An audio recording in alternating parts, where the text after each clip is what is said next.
നമസ്കാരം, ഞാൻ മനോജ് നെടിയാക്കൽ. പുതിയൊരു വീഡിയോയിലേക്ക് എല്ലാവർക്കും സ്വാഗതം. റബ്ബറിൽ പ്രശ്നമെന്ത്? പഠിക്കാൻ ആൽമ.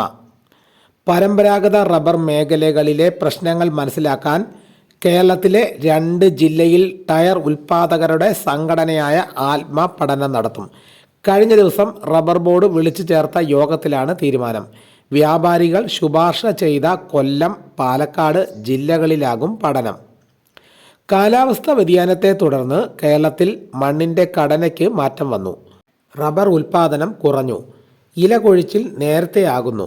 റബ്ബർ ആദായകരമല്ലാത്തതിനാൽ മറ്റ് കൃഷിയിലേക്ക് കർഷകർ മാറുകയാണ്. ടാപ്പർമാരുടെ കുറവും വലിയ പ്രതിസന്ധിയാണ്.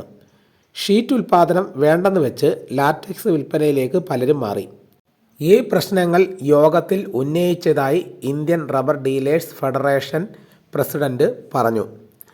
കേരളത്തിൽ റബ്ബർ വ്യാപാരികളുടെ എണ്ണം കുറഞ്ഞെന്നും ഉൽപ്പാദനം കൂട്ടാൻ നടപടി വേണമെന്നും വ്യാപാരികൾ യോഗത്തിൽ ചൂണ്ടിക്കാട്ടി. 2013 കേരളത്തിൽ 7772 റബ്ബർ വ്യാപാരികൾ ഉണ്ടായിരുന്നത് ഇപ്പോൾ 5263 ആയി. ഇപ്പോഴത്തെ സ്ഥിതിയിൽ എണ്ണം ഇനിയും കുറയാനാണ് സാധ്യത. കേരളത്തിൽ റബ്ബർ ഉൽപ്പാദനം കൂട്ടാൻ ആൽമയ്ക്ക് IRDF നിർദ്ദേശങ്ങൾ സമർപ്പിച്ചു. കഴിഞ്ഞ 12 വർഷത്തെ RSS 4 ശരാശരി വില 146 രൂപയാണെന്നും കിലോയ്ക്ക് 225 രൂപയെങ്കിലും കിട്ടിയെങ്കിൽ മാത്രമേ കർഷകർ ഈ രംഗത്ത് തുടരുകയുള്ളൂവെന്നും പറഞ്ഞു.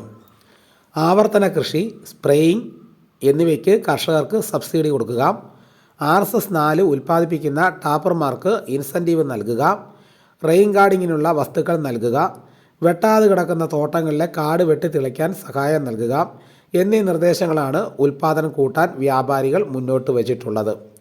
ഈ നിർദ്ദേശങ്ങൾ പാലിക്കപ്പെട്ട് കഴിഞ്ഞാൽ റബ്ബർ കർഷകർക്കും ടാപ്പിംഗുകാർക്കും എന്തുകൊണ്ടും ഈ മേഖലയിൽ പണിയെടുക്കുന്നവർക്ക് നല്ലത് തന്നെയാണെന്ന് പറയാം. ഇതോടുകൂടി വീഡിയോയുടെ പൂർണ്ണമാകുന്നു. എല്ലാവരും ഒന്ന് ലൈക്ക് ചെയ്ത് സപ്പോർട്ട് ചെയ്യണം. ആദ്യമായിട്ടാണ് ഈ ചാനൽ കാണുന്നതെങ്കിൽ സബ്സ്ക്രൈബ് ചെയ്യാൻ മറക്കരുത്.